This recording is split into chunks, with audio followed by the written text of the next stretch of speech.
So let's start at the beginning and get to know the teenager who would become known as the girl on the mountain. Jeanette De Palma was born August 3rd, 1956, in Jersey City, New Jersey, by Florence and Salvador De Palma. Florence was a homemaker, and Salvador owned and operated a D&D auto salvage in Newark, New Jersey. Jeanette was the 7th child born in a large Italian Catholic family. Damn! That's a lot of kids. And that wouldn't be all. She would have a younger sister who would make the 8th child born the year following. And they would settle in Springfield, New Jersey in a large house at 4 Clearview Drive. And they bought it at the price of $65,000, which in today's money would be $500,000. Wow, that's quite expensive. And this family was looking forward to settling down and growing roots within this community. Located in the heart of Union City, the township of Springfield was formed in the late 18th century, with its roots heavily planted in the American Revolution, whatever that means. And several decades later, Springfield would go from being a small town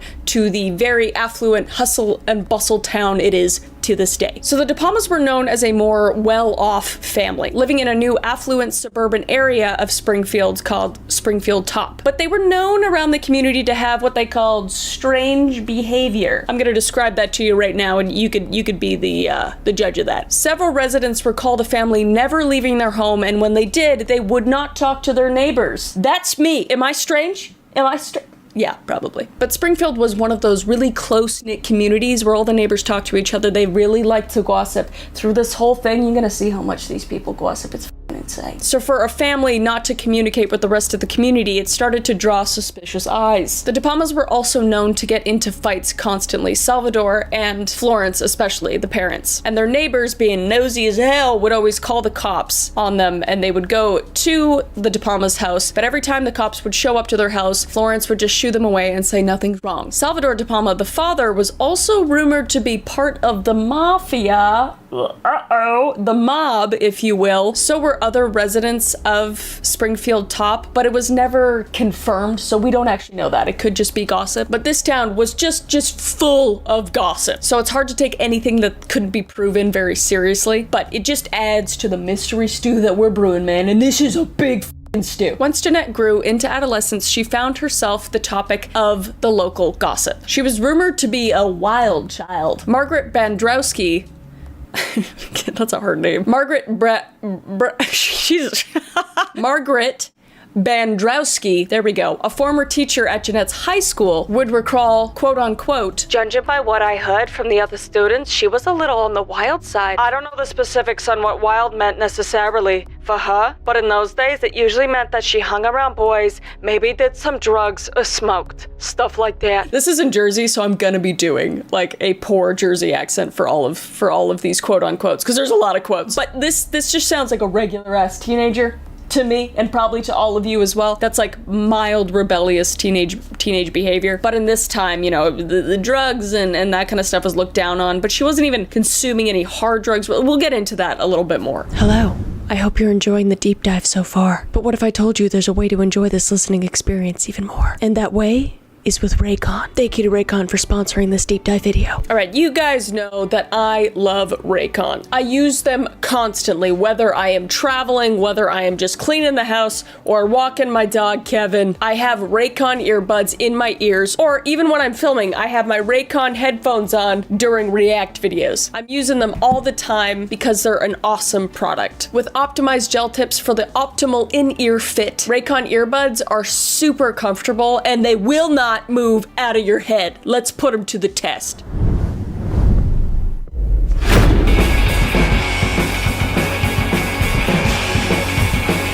Still in. And they also have 8 hours of playtime and 32 hours of battery life. That's a lot. And I notice because I take a lot of plane trips, a lot of long plane trips and car trips, and I seldom, if ever, have to charge those earbuds during any of those trips. And not to mention that you can buy all of these amazing Raycon products for half the price of other premium audio brands. And your girl likes a good deal, all right? And I'm sure you do too. So do yourself a favor and click the link in the description below and go to buyraycon.com/KMK to get 15% off your first Raycon purchase. Plus, free shipping. Just do it. Just go get them. You will not regret it. Thank you again to Raycon for sponsoring this video, and let's get back to the TV. deep dive. Some other local residents who were children at the time recall hearing about Jeanette being very promiscuous around town. And Officer Kish, somebody who worked on Jeanette's case, would recall all the other officers at the station calling her a party girl because of one time they caught her in the back of a guy's car at a park and pulled her out. Which, like, who hasn't been pulled out of the back of a guy's car just partying in the park, you know? We've all been there, okay?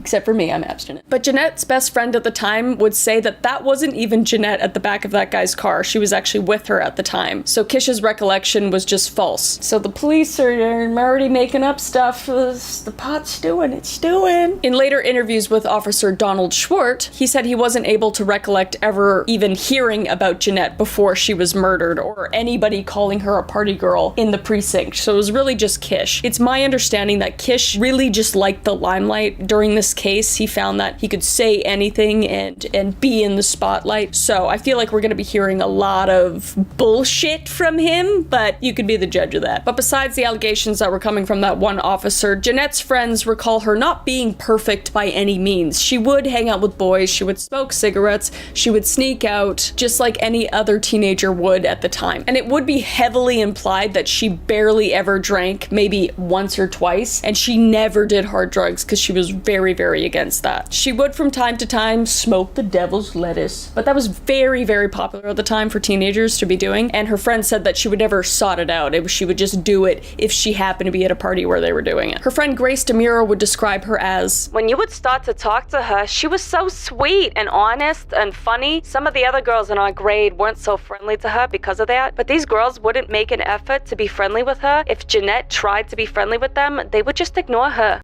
Bitches. She didn't say that last part, but she said the rest. And a couple of her other fellow students at Dayton High would say, she never talked much and you had to lead the conversation. And if she did talk, it was only about her respective classes. This is one of the students talking, by the way. So she was a bit of a recluse. She was like an introvert. She kept to herself. She only talked if she needed to. So I feel like people really, there was a lot of mystery behind Jeanette, and it just put people off, besides her friends, of course. But her friends' recollections of her just seemed to portray Jeanette De Palma as an average rebellious teenager. Certainly by today's standards. I mean, kids are doing nowadays, frickin' eating Tide Pods and saying f you to their mom, all right? They're crazy nowadays. But it was also at this time where Jeanette began telling her peers and her superiors that she wanted to start devoting her life to Christ. And her family was very religious, and she was religious, but she noticed she was starting to veer off of this Christian path, and she wanted to get back to that. So she openly said that she wanted to turn a new leaf on her life. But sadly, it was at this time where her life would come to an end on the afternoon of Monday, August 7th, 1972. So let's talk about the day of her disappearance. Like many other facets of Jeanette's life, the details of her final day on Earth are pretty vague, with several differing accounts of what happened, so we're gonna go through all of them. So according to Jeanette's cousin, Lisa Grulich, the morning of her disappearance started out pretty normal and then went downhill pretty quickly. Lisa recalled that she was told by her parents, Jeanette's aunt and uncle, that Jeanette came downstairs from her room for breakfast that morning. And that's when she was told by her parents and her auntie and uncle that her cousin had gone missing. Her cousin being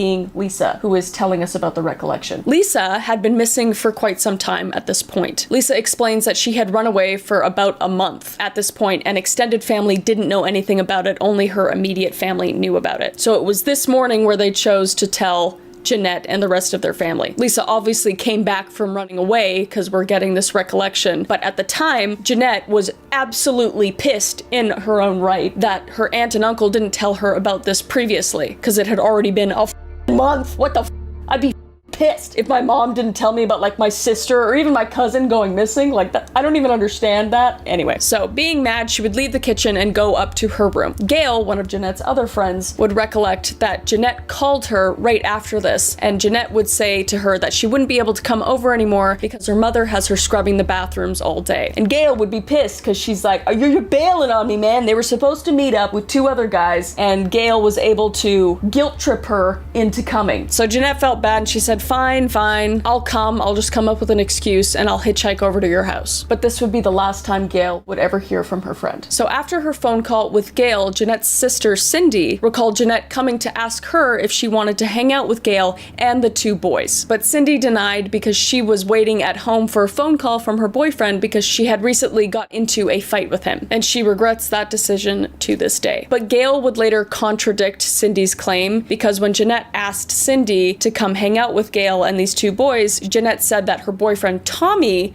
would be there and that she'd like Cindy to meet him because she hadn't met him yet. And Gail would say that Jeanette didn't know anybody named Tommy, and the only Tommy that Jeanette did know was Gail's boyfriend. I don't know what to think about that. But other friends of Jeanette would say that she did have a boyfriend at the time, but since he lived in a different area, nobody knew his name. So maybe it was Tommy, we don't really know. So Jeanette would tell her parents that she had a shift at her job at Brooks department store later that night, so she had to go. But police and press would find out later that Jeanette actually never had a job at this book department. So we have to assume that she made up the fact that she had a job here, and she probably did just to use it as an excuse so she could go out and hang out with friends or do whatever she wanted without her parents even asking about it. And her friends would confirm also that she never had a job at this store. But before Jeanette would leave the house to hitchhike, she would call one more friend to ask to join her, but her friend's mother would say no. So Jeanette would hang up the phone and tell her mother she was going to go to Summit Station to catch a ride to her shift. And Jeanette's mother, Florence, would say goodbye, not knowing that Jeanette was actually planning on hitchhiking to Gail's house and not knowing she would never see her daughter ever again. Now, after Jeanette left her home, we don't know much detail of what happened next. We only know she made a pit stop at another friend's house, Donna Blattis. Supposedly, Donna constantly had parties at her house. She was the party house. But although not confirmed by literally anyone that there was a party happening that night, rumors already started to spread that Jeanette might have OD'd at that party and the people at the party might have hid her body where it ended up being found. But that was debunked because there was no drugs found in her system. We'll get into that later as well. But it's just the start of the stew of the gossip in the town. So this would be the last place that Jeanette was seen, because Donna Blattis would say that she left and she never saw her again either. So sometime late in the evening, Florence and Salvador began to feel uneasy about Jeanette not coming home yet because it got late. She would always call to tell them. So it was not long after the De Palmas started calling everybody they knew to ask if they had seen Jeanette. And not a single person that they called said that they heard from Jeanette or had seen Jeanette that night. So naturally, fearing the worst for their daughter, they would call the Springfield Police Department. And boy, do I got a bone to pick with you, Springfield Police Department. All right, we'll talk about it. All right, we'll get to that. But they would be met with frustration after calling the department because they wouldn't be able to do anything until she was missing for over 24 hours, which was common back then. It's not common now. They would actually look for somebody nowadays. But the police officer that took the original call said that the De Palmas just said that she ran away, so the police weren't taking it as seriously. But the De Palmas would deny that claim and said that they explicitly said that she did not come home from work and she did not run away. But soon the rumors would spread that she was just a runaway. So the De Palmas would be left worrying all night and for the days to come because Jeanette never returned home. So let's jump ahead to what we know now, what happened. So on September 19th, 1972, a 44-year-old patrol officer and veteran by the name of Donald Schwartz had just got back from a vacation with his family 2 days prior. But Donald was ready to get settled back into his routine because he loved his job at the Springfield Police Department. So Donald did what he did every morning before work. He would go downstairs, eat breakfast with his family, get dressed for work, and would take the 3-minute walk down to the department with his 7 children in tow on their way to school. Why does everybody have 7 kids in this town? What the f is going on? Oh, they're all Catholic. That's why. After Donald got into work that day, he was assigned to patrol the north side of the township. Firing up his Plymouth Fury patrol car, Schwartz prepared for what he thought was just going to be another regular day on the job. Little did he know. So Schwartz was driving up and down the streets of sleepy Springfield as a dog, with something in its mouth, was weaving through the labyrinth of trees bordering the nearby Hoodale Quarry. The dog would run back to his owner's home with his prize in his mouth and go to the Baltusrol Gardens apartment complex on Wilson road. So he would get there, loosen his bite over by the grass by one of the rear entrances, and drop what he had in his mouth. And soon after, his owner would call him where they were out of sight. The dog would run over and go inside the apartment complex. And very shortly after, the superintendent of the apartment building would walk outside, look down, and to her horror, see what was at her feet. It was a human arm. So Schwartz would get the call about the arm shortly after, thinking this woman was just a victim of a harmless prank, saying, quote unquote, I figured it was gonna be a mannequin's arm because this lady was being harassed by a few kids that lived in the apartment complex. They would do things like throw trash all over her lawn. They were just awful to her. So when I got the call, I figured it was just those kids again, and maybe they poured some ketchup on a mannequin or something. I don't know. That was a quote. That was a quote from Donald Schwartz. Which, fair. But Schwartz would be the first on the scene and walk up to the building where the arm was laying in the grass and would say to himself, This is human. No shit, Donald. No shit. He literally said that in the book I read. That's what he said. He said that to himself. We like Donald. Donald's okay. So Donald would get his camera and take pictures and call for backup. He would say, quote unquote, You better send detectives up. We got an arm here and it's no joke. After the discovery of the arm, all hands were on deck and a search party was sent out immediately. Schwartz's shift would end shortly after. He would go home and change and go out to join the search party as well. And it was not long after that he himself would make the gruesome discovery in the quarry that was being laid out for the Interstate 78. It was the upper portion of the arm he had found earlier at the apartment complex. It was quickly assumed that it must have fallen off of the arm naturally while the dog was carrying it back home. So they assumed that the body probably wasn't that far away, and they would be right. So all the officers began to sweep the entire surrounding area that was absolutely covered in brush, and it was just a really difficult terrain to trek through. Some even had machetes and were chopping down at the forest to get through it. Schwartz and his fellow officer Kallmekris noticed a lofty bluff overlooking the quarry floor, otherwise known as the Devil's Teeth. And being determined to find the body, they would ascend the extremely large, dense, and steep hill as fast as they could. Schwartz would be the first one at the top of the mountain and would be met immediately with the horrendous display of Jeanette De Palma's decomposing body. Her body was lying face down on a flat at the very top of the hill. Her skin was a grayish brown, kind of like leather, and she was wearing a blue t-shirt and pants, the same outfit she left in when she disappeared. But the body had no socks and no shoes. There were flip-flops found, though, very close to the body, and a pocketbook on the ground as well. She was difficult to identify at first because animals had eaten a lot of the flesh around her face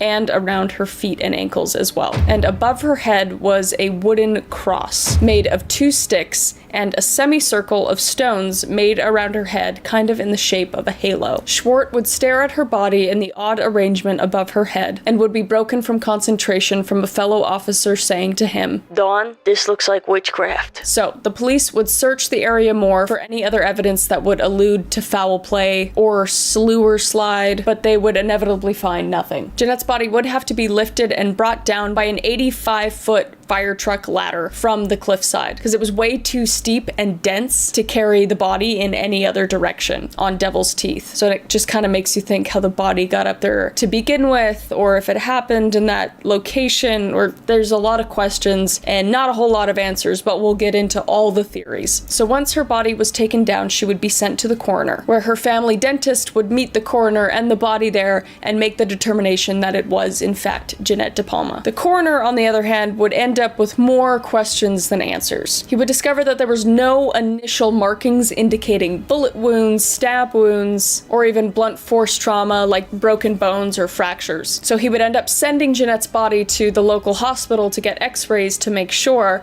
and they would come back with the same result. But the coroner, Dr. Edinburgh, at the Sullivan Funeral Home, had a reputation of botching autopsies. Oopsie. According to Ed Kish, the local officer that likes to make shit up a little bit. Maybe not all shit. That's my own opinion, okay? I have to say that's my own opinion. The local officer at Springfield would exclaim, quote unquote, Bernie Edinburgh was not a trained pathologist, okay? The guy was a freaking physician. You know how Bernie Edinburgh got his job? Political appointment. He was not competent enough, as far as I'm concerned, to have been conducting forensic autopsies, alright? I know for a fact that he botched the autopsy of another high-profile murder murder victim that was found in Springfield Top, all right? And he was referring to Beverly Manoff. These are all real quotes, by the way. These are real quotes that are actually said by these people. I just need to iterate that because they're just kind of all hilarious, I'm gonna be honest. But yes, he was referring to another high-profile case, which was Beverly Manoff, the wife of Yale Manoff, a Union County lawyer, who was found beaten to death in her bedroom after an assumed robbery. So after the x-rays, Edinburgh would examine the body again and determine, well, there was no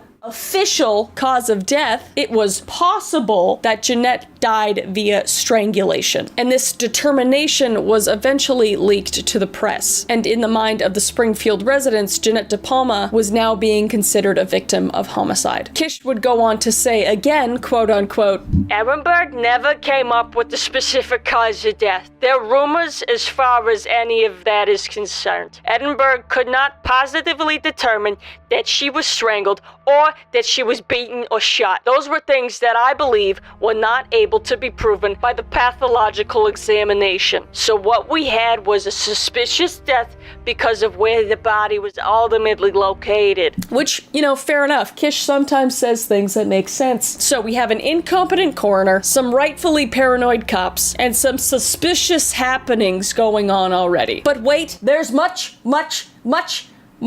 more. So after the autopsy was done, Jeanette's dried and decaying clothing was packed up and sent off back to the Springfield Police Department. And for some bizarre, very unprofessional reason, they took the clothes and hung them up outside over a large AC unit on the side of the building for 4 days, by the way. What the f***? Like, I know this is the 70s, but that's like some 1800 shit. The retired Springfield Lieutenant Peter Hammer recalled that incident with a laugh and said, quote unquote, You were lucky if half of us could read or write back then, to be honest. What? Again, this is the 1970s. This isn't the 1400s. Everyone can read and write. What are you talking about?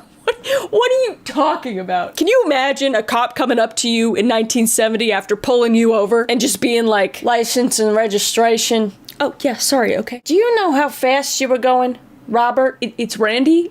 No, I don't. How fast was I going? I was kind of hoping you would know because I can't read, Ronald. It's Randy. All right, you're under arrest for being a smartass, okay? Anyway, after the clothes were hung up and obviously contaminated, they were boxed up with the notebook as well and sent off to a crime lab for further forensic testing. But there would be nothing further discovered on the clothing. Shocking. So as the investigation was still going on, the press would get a hold of the information about the strange ritualistic-like arrangements around Jeanette's body when it was found. And this is when rumors and speculation about witchcraft and Satanism being involved in this case was spread. An article appeared on September 19th, 1972 in the Elizabeth Daily Journal titled as Girl Sacrificed in Witch Rite. It's a bit aggressive. And would make the following claim. Investigation into the death of 16-year-old Jeanette De Palma is focusing on elements of black witchcraft and Satan worship. A review of death scene photos, according to reports, is leading authorities to believe the girl's death may have been in the nature of a sacrifice. Pieces of wood, at first thought to be at the scene by chance, are now seen as symbols. Detectives throughout Union County have been alerted to the possibility that a cult or cult member played a part in the death. This article would be the first publication to link Jeanette's death with witchcraft or Satanism, and would immediately cause panic and an overwhelming sense of dread throughout the entire community. Some believed it was just media sensationalism, but a lot believed that it was Bible truth and began locking their doors for the first time. I love that that was just like not a thing back then, like locking your doors. Like I can't even imagine that like nowadays or even back then. Can you imagine you're just in bed with your husband and you hear a noise and you're just like, Tony, did you hear that? Tony, wake up! What? There's somebody downstairs. I heard somebody. What do you mean? The door was closed. Who could get in? Yeah, but maybe, just maybe, we should start using those doohickeys by the door handle that make it stay closed no matter what, even if somebody tries to open it. That is f***ing insane, Maria. What a stupid oh, there was a man in our doorway who's about to kill us. See, this is what I'm talking about. So while it was obvious that no two people agreed on what was and was not found by Jeanette's body, numerous occult historians happened to agree on one matter. The items reported to be arranged around the corpse, while certainly very strange, were not satanic or related to Wicca or witchcraft in any way. Dr. Coy, a professor of history at the College of Charleston and renowned expert in the field of witchcraft. How do you become that? That sounds sounds kind of badass, to be honest, said this, quote unquote, "This seems like media sensationalism to me. The early 1970s was a time of media concern with the satanic hippie cults. I think this is a case of media jumping to conclusions to sell papers amid the concern with satanic cults that marked the era." Which, fair enough, you know, but we have more to talk about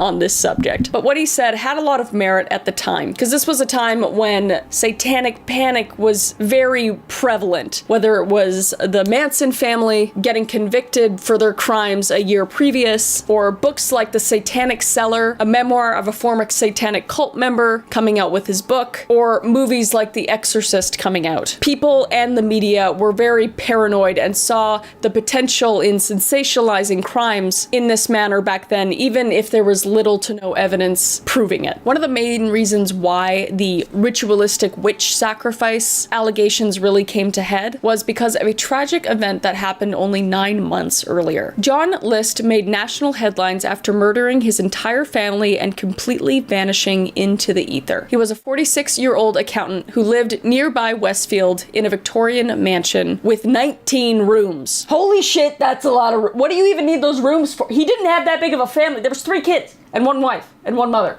Sorry, Anyway, this mansion was dubbed the Breeze Knoll and sat only 3 miles away from the De Palma residence. And the List family from the outside looked very well off and affluent, but they had a ton of troubles in the home. John, for example, had become jobless for months, but would put on his work clothes and pretend to go to work for months and convince his family that he still had a job, but he would just go to the bus station and read and then come home later to act like he was at work all day. But he was embarrassed of this fact, so he didn't want to tell his family that. On top of that, John's wife was extremely sick. She was afflicted with syphilis from a previous marriage and had lost sight in 1 eye and was just basically bedridden. And on top of that, John was growing concern about his eldest daughter, Patricia. 16-year-old Patricia was becoming obsessed with the occult and with the theater, which is less of the problem. But John didn't like either. John was a very stern Christian man, and with his daughter Patricia now identifying herself as a witch was simply too much for him. He would catch her using Ouija boards regularly with her friends, and then he found out that she was telling her peers and her teachers that she was a witch and part of a local coven of witches who practice Satanism. Fun!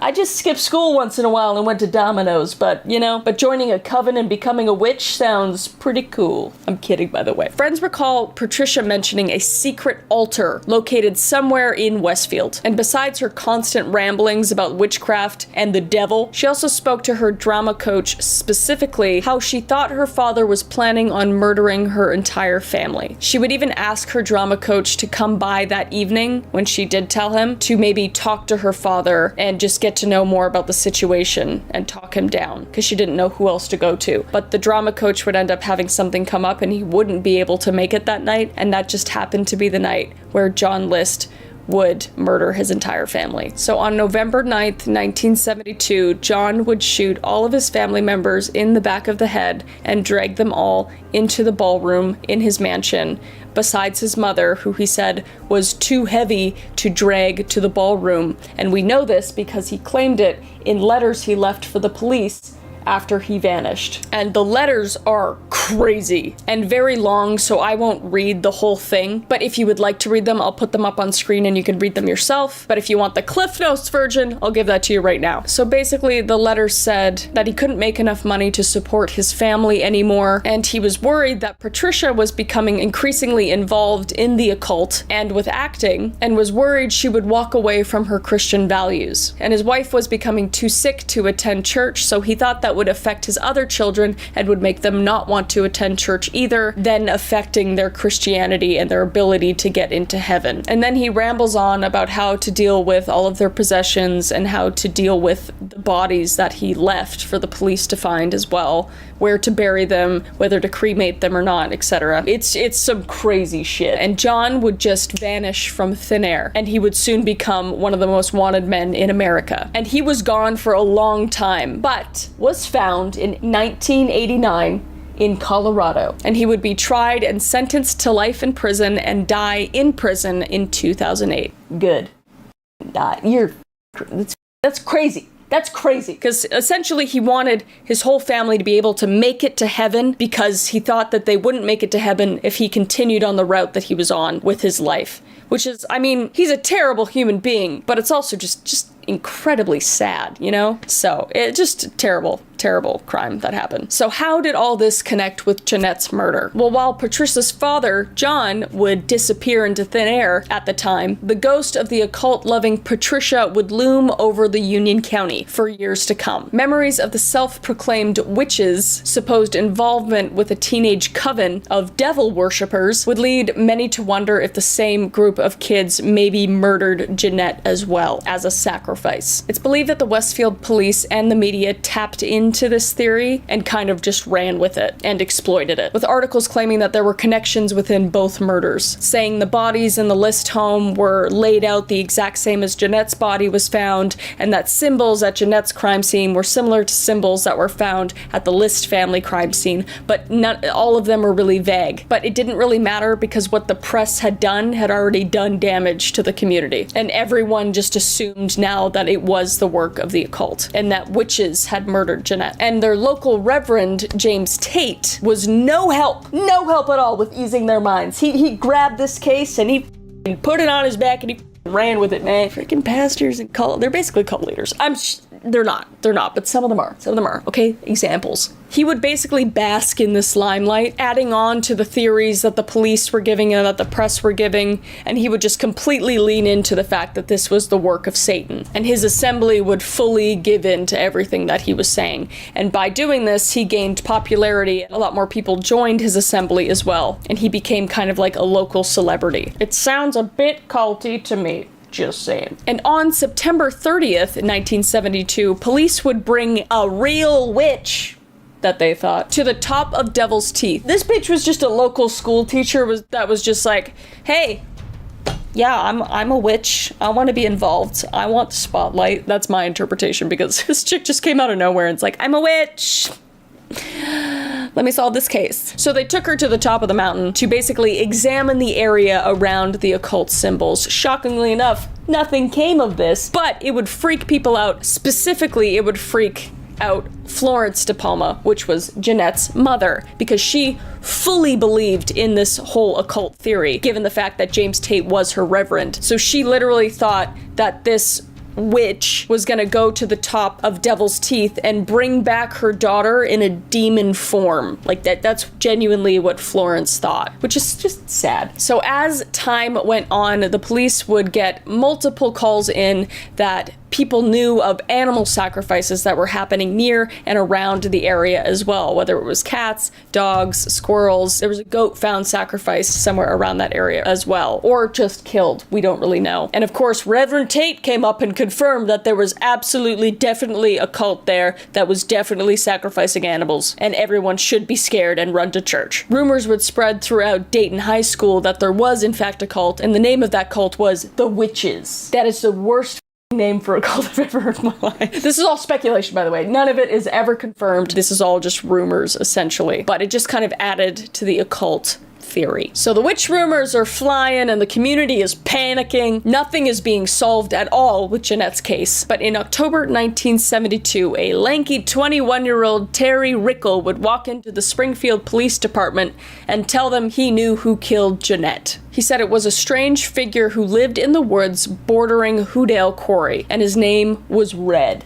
Yeah. Terry would describe him as such, quote unquote. He was probably in his 30s then, maybe late 30s. He was tall and thin with wildish red hair and a full beard. He was a weird-looking guy. He looked like an old hippie. According to Terry, Red was a vagrant who often worked at the Baltusrol Golf Club as a caddy. Supposedly, Red lived in the woods during the golf season, right by where Jeanette's body was found. And since it was still golfing season during the time that Jeanette's body was found, and Red lived right near the body, Red became a suspect. And it would end up adding up to the police because police were getting reports of a transient that lived in the woods and that was working on this golf golf course as well, so he became a viable suspect. So they would make their way to Mountain View Road to see where Red was, and they would find his makeshift shack only about 50 yards away from where Jeanette's body was found. They would find blankets, cans of food, and some cooking pots as well, with food still in them that was rotting. So they would actually put in some effort now, for once, and try to go find Red. And they would actually find him later that fall in 1972. And after finding him, they would take Red in for some aggressive questioning, but he would soon be cleared and set free and vanish into thin air, never to be seen again. Sounds like something a guilty person would do, but that's just me. It was said that the police assumed that since Jeanette and Red's ages were so different and that their lifestyles didn't meld in any way, that that was the reason that he was cleared. It just didn't add up or make sense why Red would have killed her, which I think there's more reasons. From what I've read, I couldn't find anything else, but it's a bit suspicious. So Red was cleared and he disappeared, and Jeanette's case was slowly going cold. But the conspiracies continued with another murder that happened close by within 8 days of Jeanette's murder, and that murder victim was Joan Kramer. On August 15th, 1972, Joan Kramer and her boyfriend went to a party that they were invited to with a bunch of friends and family in Union County. The night was going well, but unbeknownst to the other partygoers, there was some tension brewing between Joan and her boyfriend. Joan would leave the party in frustration and walk 1.5 miles into the downtown area. She would find a phone booth and call her friend that was in New York and talk about the fight that she just had with her boyfriend. And then after that, she would call her parents and tell her she would head home soon and catch a ride with a taxi. After the calls, she would hang up, and for some unknown reason, she would end up hitchhiking rather than getting a taxi. So she would hitch a ride with a stranger on the corner of South Orange Avenue and Sloane Street. And this would be the last time anyone saw Joan Kramer alive. On August 28th, 1972, 13 days after her disappearance, Joan would be found only 6 miles from where Jeanette's body was found, and only 8 days later as well. And Joan's cause of death would be strangulation, which was one of the determinations of how Jeanette might have died as well. But it wasn't 100% confirmed, as we know. But not only that, but they were also both found lying face down, only 6 miles apart again. Both were attractive brunettes with a middle part, and both had vanished 8 days apart while also both hitchhiking. It's matching. It's matching up. It's screaming serial killer to me, but what do I know? I'm just a YouTuber, and I'm being sarcastic and an asshole because the police didn't put that together somehow. Anyway, later on, a disgraced and drunken accountant and former Sunday school teacher and a father of 5, Otto Nilsson, was eventually identified as the person that picked up Joan Kramer that night on August 15th, 1972. He was arrested and tried for her murder, but the jury failed to determine that Mr. Nilsson was, beyond a shadow of a doubt, the person who killed Miss Kramer, and he was inevitably released. But a short time later, Nilsson would go insane and be committed to a psychiatric hospital and eventually take his own life in 1992. And Jeanette, despite being an obvious possible victim of Nilsson, given the obvious similarities to Joan's death, was never connected or really given the time of day during the investigation of Joan's death or Nilsson's trial. And Jeanette's case would eventually fade into the background given the little progress in figuring out what actually happened to her. And to top it off, in 1995, the Springfield Police Department claimed that all the records prior to 1995 were destroyed due to flooding during Hurricane Floyd. This had a lot of people saying that it had cover-up written all over it, which kinda, yeah. And some of those people being the De Palmas themselves, and rightfully so. Fast forwarding to today, the Springfield Police Department and the Union County Prosecutor's Office continue to remain silent after over 4 decades of perceived indifference and deception. And we may never truly know what happened to Jeanette De Palma. What I hope to accomplish with this video is to bring light to Jeanette's case and bring light to the other victims' cases that didn't get solved as well that I talked about, and hope that they and their families families receive the closure and justice that they deserve. So thank you guys so much for watching this cold case episode. I very much enjoyed reading about it. It was extremely interesting, and I'm really hoping that this case gets reopened and looked at more, because Jeanette's family deserves that closure. But I find this stuff very interesting. So if you have any other cases that you want me to deep dive into, let me know below. Whether that's cults, serial killers, cold cases, I'm open to it all. I appreciate you guys for watching until the end, and I will see your beautiful face in the next video.